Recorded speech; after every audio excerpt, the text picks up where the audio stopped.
lives matter, see me, value my life, value our history, acknowledge, that bring equity and equality to the occasion. Do not see me as less than.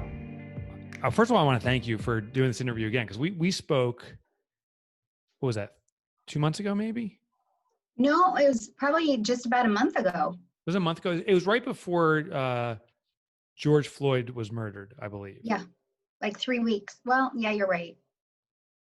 What was your impression of that when you heard the news that George Floyd was murdered?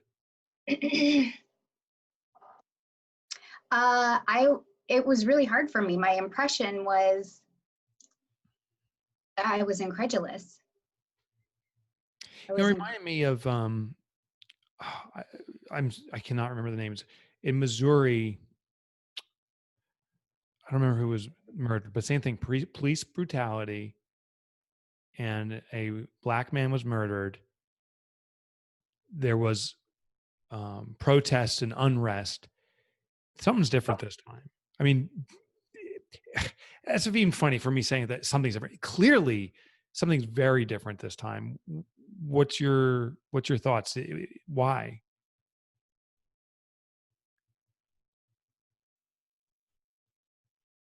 Well, it was horrifying. It was a horrifying act. And one thing I know to be true is we actually saw it. We were all witness to it. We saw it. We saw the callousness. We saw the last breaths leaving. We saw pleas. We saw a begging for mercy. We saw defenselessness. We saw someone who was no threat. And I saw a man crying out for his mama. That really rocked me. All of it rocked me. But the fact that this is a grown man, your mama is someone who protects you. Your mama's gonna go be mama bear and fight your fight for you. His mom wasn't even alive. She died a couple of years ago, and he's crying out for his mother. So what makes it different? I think it was so visible, and it was so long, and it was so callous, and nobody could help. I mean, you had bystanders who were even pleading for him, and nobody was going to be able to intervene. I think it also was just on the heels of Ahmaud Arbery, who got shot for, running through a neighborhood. I mean, what is that?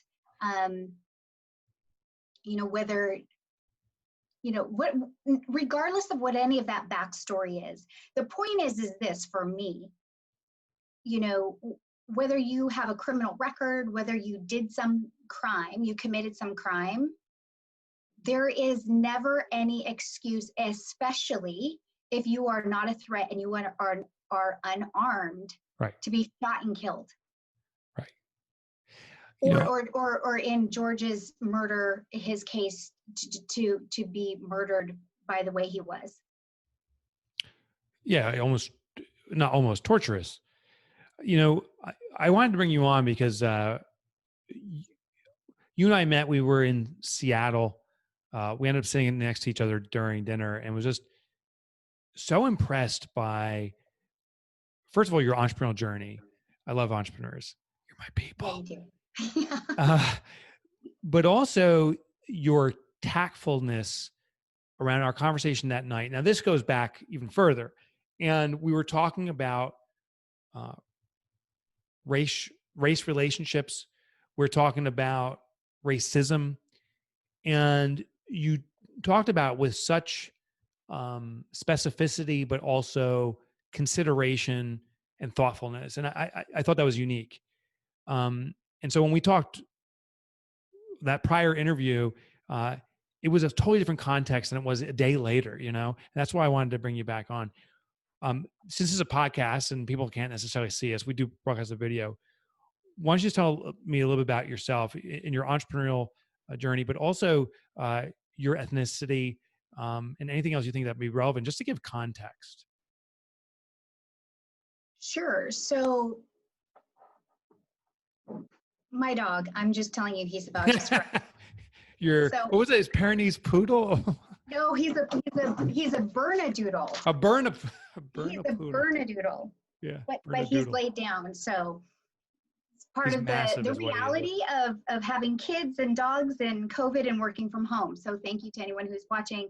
Yeah. But yes, my name is Kim Peterson. I am a personal brand and style consultant, speaker, trainer, and coach. I started my business 20 years ago, homeless, coming out of a domestic violence marriage.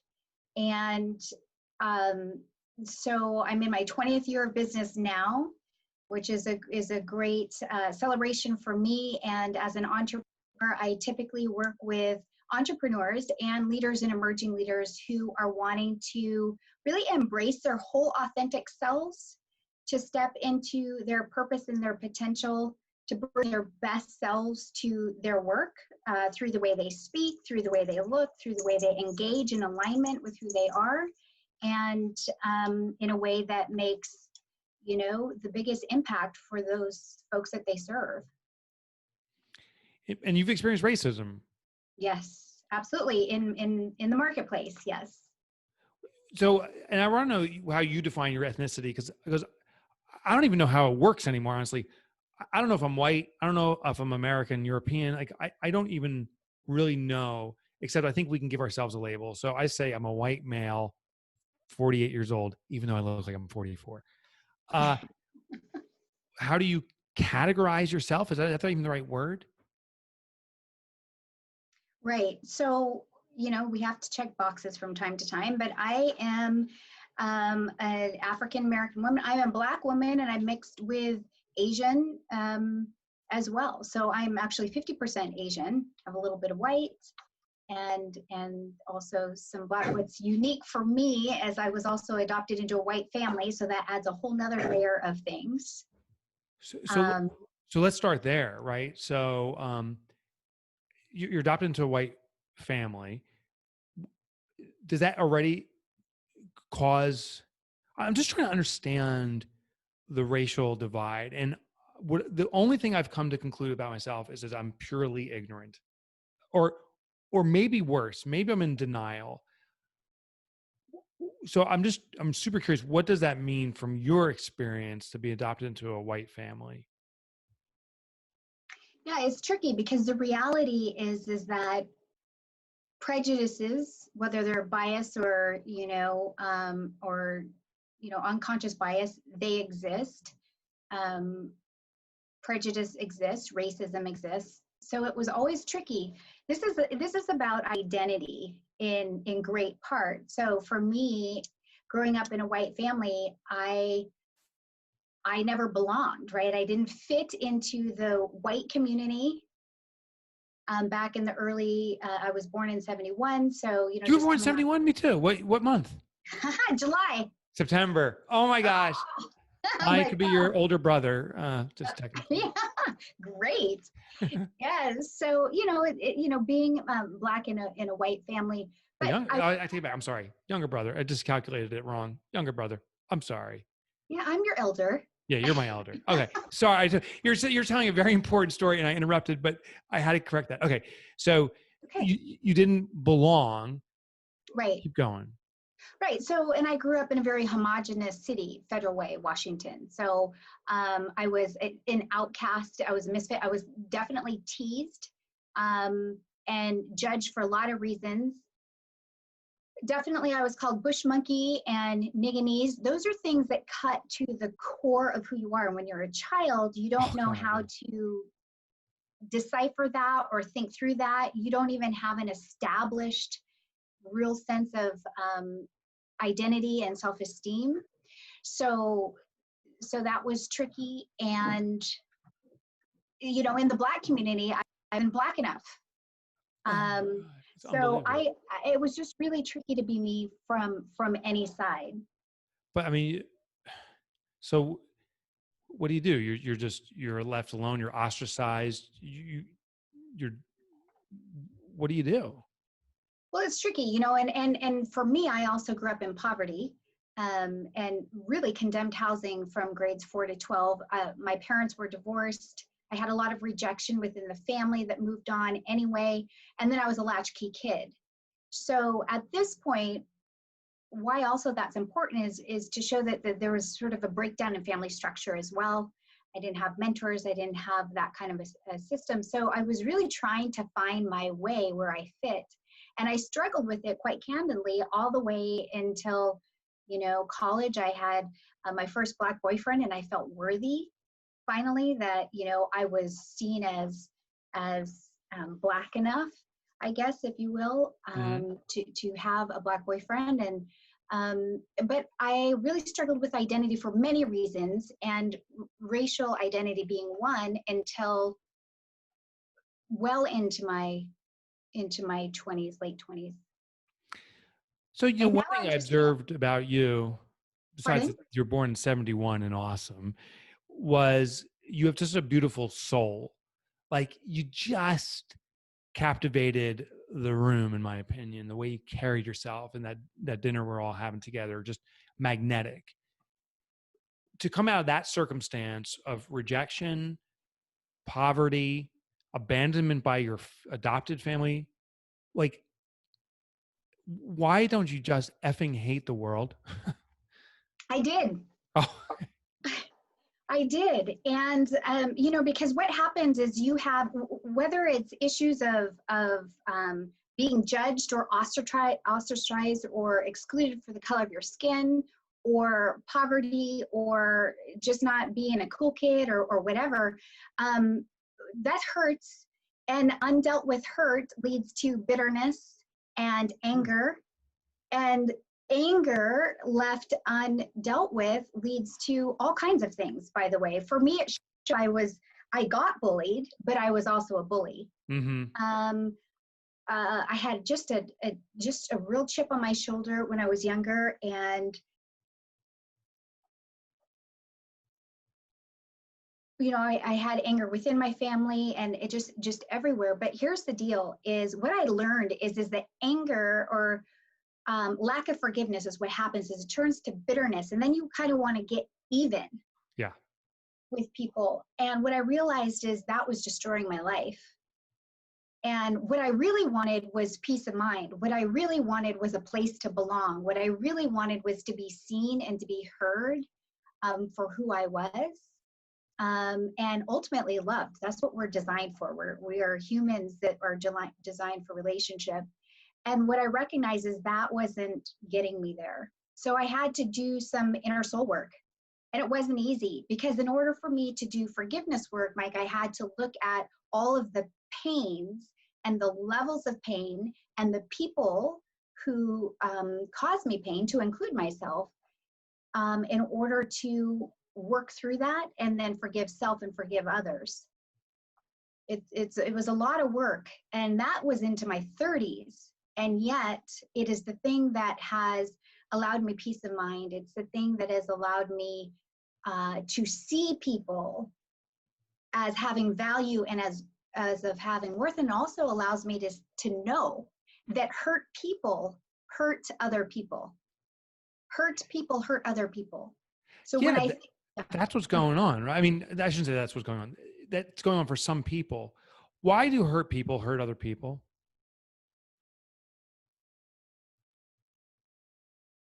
Why do they? You were hurt. You don't have an outlet. You're not choosing an outlet, actually. You're carrying all of this offensive, some of it righteous anger, and others of it not. Some of it we bring on ourselves, but your body isn't designed to carry the burden of hurt and rejection and anger. In my case, too, I was sexually assaulted, and then I was married into a relationship with domestic violence. I had every reason to be angry. And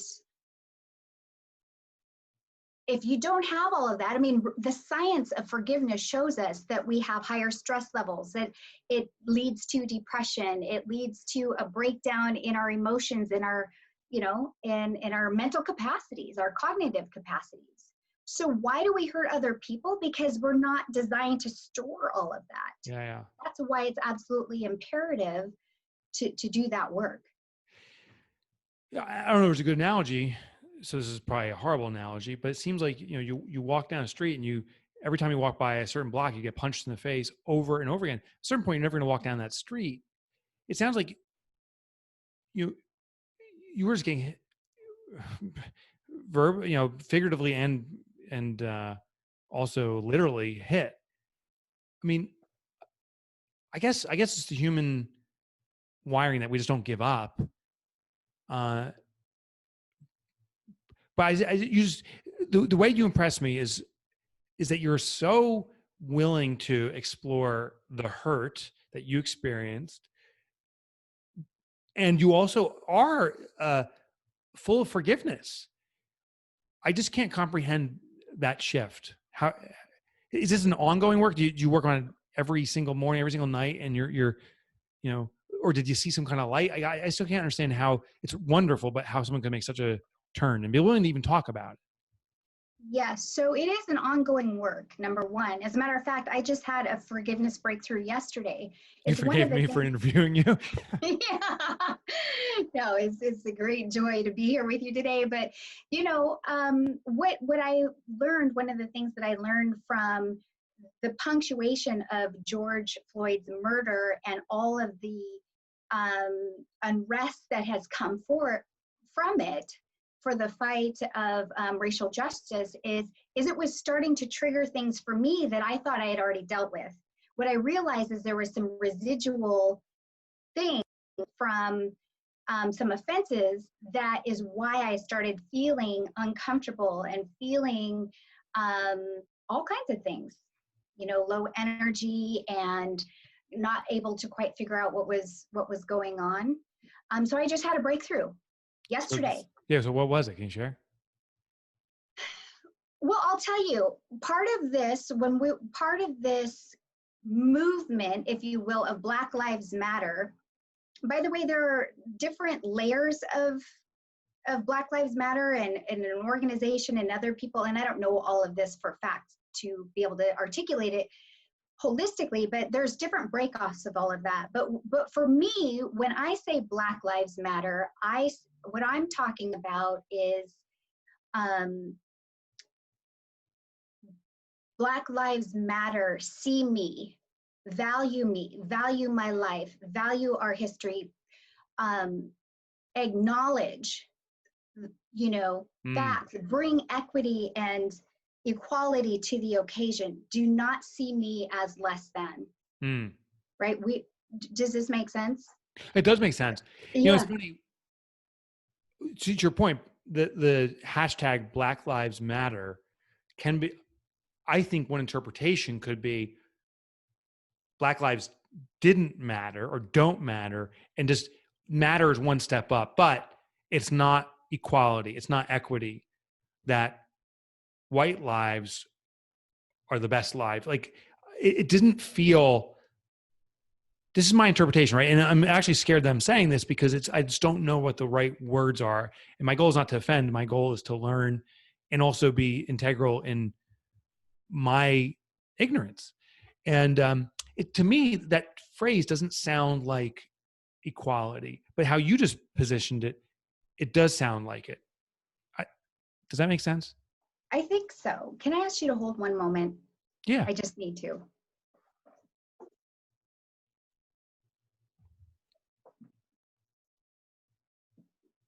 What I'm saying is, when you find value in something, when you find that something matters, you treat it as such. It starts in the mindset. If you see a Black life mattering, you're not going to shoot it. Right. Dead. You're not going to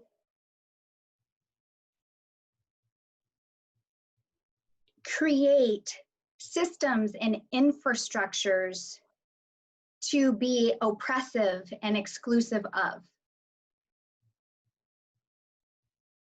Make sense? Yeah. Yeah. Yes. Give me an example, because I know you've experienced oppression, suppression, omission. You were sharing a story. You went to a hotel. I couldn't even comprehend it when we were talking. So is that, why don't you share that story again of that experience you had at the hotel? And then is that part of a systemic problem or is that something different? So I just want to get the context first. Sure. So it is a mindset. I'm going to just say that right Yeah. there. And this is everything that we do. Brain science shows us that everything we do begins with our thoughts, begins with our attitudes. So it's absolutely imperative that you, that me, that everybody during this time, which I call a moment of truth time in our history, that we sit with ourselves and we examine, like really examine and take inventory of our thoughts, of our narratives, of what we believe and why we believe and who said that to you, all of those things. So it's a mindset. So I headed last August to, and part of this is what was triggering me, by the way.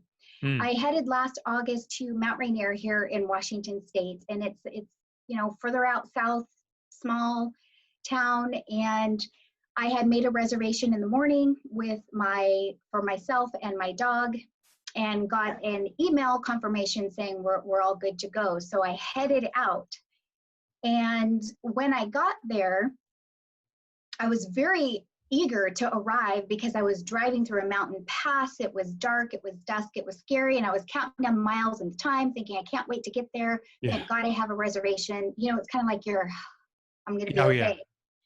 And so when I pulled up, the sign on the door said vacancy, and the door was open. Well, when I pulled up, the woman looked out and looked right into my car to see me, likely not my dog, because my dog was laying down flat in the back. And she immediately came out and turned the sign to no vacancy and shut the door. I didn't think anything about it though, because I was like, no problem. I have a reservation. But what was different about her immediately is that when I walked in, she was antagonistic from the very beginning. Don't know what you're going to do. We don't have a room. We don't have any rooms available. Perhaps you can, go down, the way 30 miles and maybe they have something for you. And I said, oh, not to worry, I have a reservation. But she kept antagonizing 0 to 60 so quickly. And I was trying to find my reservation. And then she was on the phone saying that this woman here is so angry. And this dawned on me too. This is part of my connecting the dots in this last week, is she was like, this woman is so angry and she's yelling at me. And that's what she's saying about you. Yeah, to somebody else. And if I let her stay here, I'm going to get fired. And I'm not even talking. And I know I'm not talking because I know that it's taking all of my emotional intelligence and self-regulation, just be taking in all that she's saying and how she's engaging with me and letting it bounce off. She then said to me, I have the right to refuse service. And I said, why? Yeah. I mean, really? I said, tell me why. I am just simply trying to find this reservation. And then she kept going on and called somebody else. And then I actually did tell her, I said, could you please just stop talking for the moment, because I am trying to find this. And she was just barraging me, When you asked her why she's going to deny service, did she just avoided the topic? At first she just said I didn't have a reservation. And then she said, well, I do have a room, but I don't have any more pet rooms. And I said, well, my pet was on the reservation, the reservation as well. And nonetheless, she kept saying, well, you should just call who you made the reservation with, and you should look on the website, and I just don't know what you're going to do. And so finally she said, well, I'll let you stay here, but I'm charging you an extra $150. And at that point, I just gave her my credit card. because she had stirred so much animosity that when I even considered driving down 30 miles to the next hotel, which she called, I thought, I don't know what she's going to tell this lady by the time I get there. And I don't know what my situation is going to be like. But I will tell you this, Mike, that it was so egregious how she was engaging with me that when I got up in the morning, before I even came out of my room, I thought, the wise thing to do is to go find a service station in town and make sure that all my tires are secure. Oh, really? That's how threatened you felt? Yes. Make sure everything's good, because I'm now going to be driving back up through the pass and then down, right? So that's wisdom says, get this checked out. That's how bad it was. I noticed, and then in the morning, she was still antagonistic. She was trying to bait me again, but I never engaged with her. And I'll tell you why, and this is really important, I think, in this whole conversation, is because hurt people hurt other people. Yeah. So what I know to be true, Mike, is if I was still holding these offenses from my childhood, from last year, from any of these situations of being discriminated against for the color of my skin, or any of these wounds that I have about my identity or acceptance or belonging, if I didn't have healing around those things, it would have been very easy for me to engage with her and start firing back. And let me tell you, I could see when I went up to my room, I thought about it as the tears rolled, because I finally was safe and in a space where I could just be. My tears were rolling, and I thought, now I can see how people get into gunfights or fistfights, because it takes two people. But if both people are carrying bitterness and resentment and have a sense of revenge for whatever reason, that can escalate really quickly. The word that's just repeating in my head over and over is dehumanizing. That experience is dehumanizing. What term would you give that experience to yourself? Well, let me tell you, I would say that George Floyd's death, the way that he died, was dehumanizing. I don't say this generally, but I thought, wow, someone has to be really just evil to choose at every level for every opportunity that he could have chose differently. That's dehumanizing. I think what she was doing to me was she was trying to cut. She was trying to hurt. She was trying to erode my sense of identity.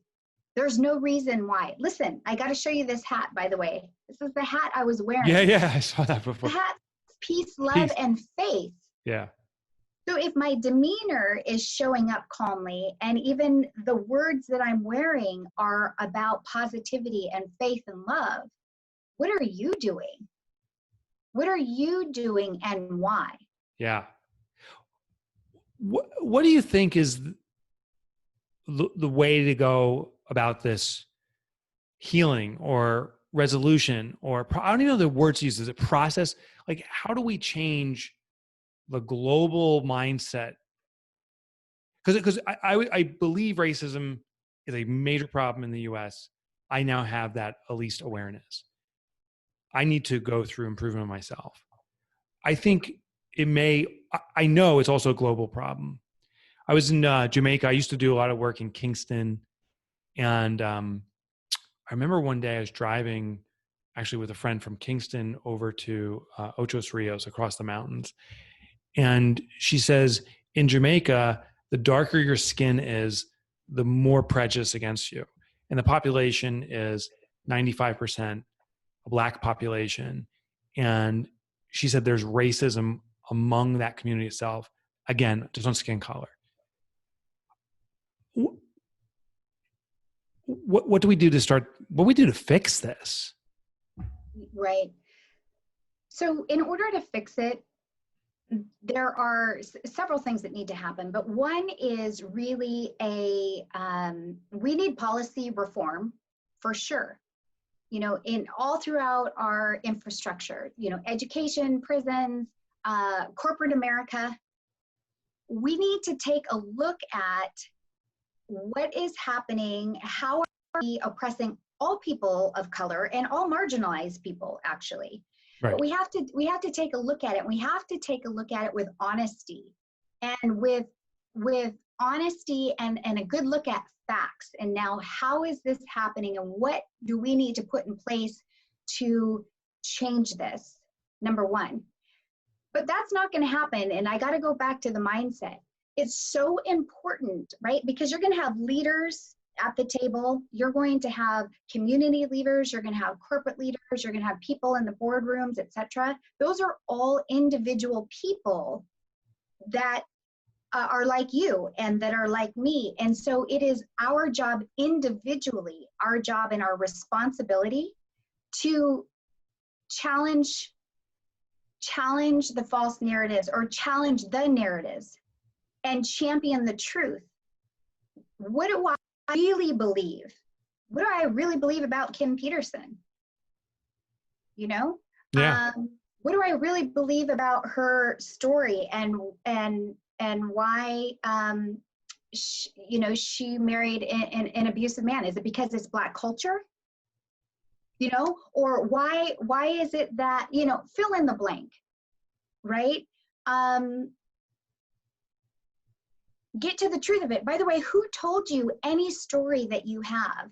Why is it that you have the bias you have? Did your mom teach you? Did your dad? See, racism is also taught, by the way. It's generational. It's generational, Mike. And that's one of the big things, is that's why there can be so much trigger, because this is generational. We've carried, systemic racism for a very long time. But who told you, and how were you taught, and how are you, let me ask you this, how are you willing to access your voice for change, for the cause of racial justice? How are you, Mike Michalowicz, willing to raise your hand and stand in the gap for what you know to be right and true based on facts, if you should be sitting in a place of awareness and honesty?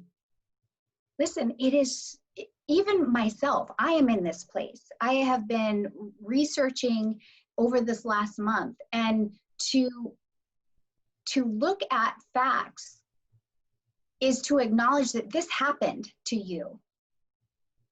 This happened, this is real, and I see you and I hear you, and I'm getting a glimpse as to how you might be carrying some pain. And by the way, I'm sorry. That's huge. Yeah. To acknowledge and to say, hey, I'm sorry that you experienced this, and that you as a people with this, that goes so far. The science of forgiveness that begins to melt just to be seen and heard is so powerful. Imagine, and I'll stop with this. Imagine if I, having this conversation, walked away with some really great new awareness and some new comfort that we can have this conversation, and new accountability, new vision, new ears, new willingness to show up at a table together to change and affect change in policy. Imagine what that could be. But it starts with us as individuals, and it doesn't feel good. It's not great, because just like with me and my own individual work, I'm facing pain, or where I might have offended someone, where I might owe an apology, or where I might need to, make change within myself. Does that make sense? Oh my gosh. Yeah. It makes tremendous sense. First of all, let me start. I am sorry for what you experienced. I am really sorry. And anyone that's been marginalized, and I'm embarrassed about my own ignorance. I'm not a public figure by any stretch of the imagination, but there's a community of people that read what I write and listen to my stuff.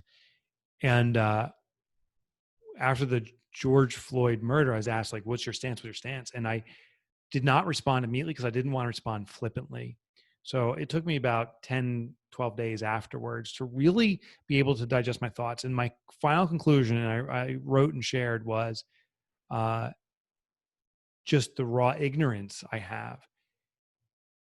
My wife was abused, and there was a period of time I actually didn't really believe that happened. I heard the stories and I got it logically, but I didn't viscerally get it because I didn't grow up in abuse. So if I heard your story, when I was a teen, I couldn't compute it. And now, hearing and learning from my wife, I've learned about this horrible crime that just perpetuates with abuse, all forms, Sure. And now I'm like, oh my God, there's this horrible crime that perpetuates that I'm yet again ignorant and blind to. I signed up for a training called DEI, and I didn't even know what the term meant. It was diversity. I thought it was equality. It's equity and inclusion. And we had our first training session, and already it's been like, oh my gosh, the amount I need to learn. And to your point, for me, it starts with me. For anyone listening in, it starts with you. It starts with us individually. I think that's where the change is going to happen. I'm an eternal optimist. I think this is great change in front of us. It's a horrible way to come about change. Sadly, maybe that was the only way that it could become the forefront of what we need to face as a nation, as a world, as entrepreneurs. But I'm optimistic that this is going to bring about great change. What's your sense of the future? I'm optimistic. I would say when I look out to, well, I'll stick with me first. When I look at the conversations that are happening within my sphere, people of all different backgrounds and my white friends and colleagues who are saying, I don't know what to say, and I'm afraid I'm going to say something wrong, but their heart attitude is with the right motive. Hey, I want to be here. I want to learn, and I want to join arms with you. That's beautiful. You and I had talked before about why does the conversation around race need to be so scary and so taboo anyway? Our first interview, we were like, right. I know I certainly was, and now it's just really not, for a lot of reasons. But so in that heart attitude of wanting change, by the way, we can change the whole mindset of it doesn't need to be hard. Right? It doesn't need to be hard. But then when you look out and you see, even I'm going to say peaceful. I'm going to focus on the peaceful protesters. You see white, Black, Asian, Native American, and I've read from, articles from many of these different people of color communities to say, hey, when we are allies in this move for racial justice, we all have a shared trauma here. And when we work to end racism and to end white supremacy, we all benefit. This is a time that it's intense. It's intense. And so we all get to choose who we're going to be in this moment. This is our moment in truth where we get to educate ourselves. And we get to access our voice for everything that we've learned as entrepreneurs who want to make a difference, right? Entrepreneurs, this is our time to do our work, to search for facts, to access our voice, to stand in the gap, to link arms for making impact that is needed and necessary. It is through this healing and reconciliation that will lead to our overcoming as individuals, as people, as America, that will lead to our possibilities, that will lead to our purpose and our potential. I am hopeful, and yet I am also aware that it's gonna take some work. Yeah, it's going to be a journey. It's interesting. I read about the term white supremacy can be perceived like, oh, you're talking extreme, but there is this in this book I was reading. It says it's called White Fragility. I'm really trying to understand what I don't understand, and what it said is white is the normal, and everything else is less than, and therefore the opportunity is to lift up as opposed to anyone has to step down. I think that's a fear I had inside. It's like, does that mean I have to be less, or I can't be as aspirational or whatever it is? But then my interpretation was, no. What this means is I have responsibility for equity to be of service. So we all have a shot. Let's lift all of mankind, humankind up. That was my interpretation. Yeah, absolutely. There is room for all. And yes, I listened to a panel that had, mixed races on there and viewpoints. And one man said, one of the best things for all the white friends that were asking him what they could do, or white colleagues, he said, one of the best things that you can do is help Black folks with upward mobility. Make the introductions to conferences or colleagues, or hey, you might really align with this person. Sponsor, mentor. This is a good way, and an immediate way, that folks can support and do so in ways that are meaningful. The conversations, I think, are great. I think we need conversations. I think conversations build trust. I think they build understanding. I think in honest conversations, you can say, yeah, but wait a minute, and I don't understand that. And no judgment, no shame on either side, but let's get to it. And then from there, you have a place of understanding, a place of gathering facts, and then from there, you move into action.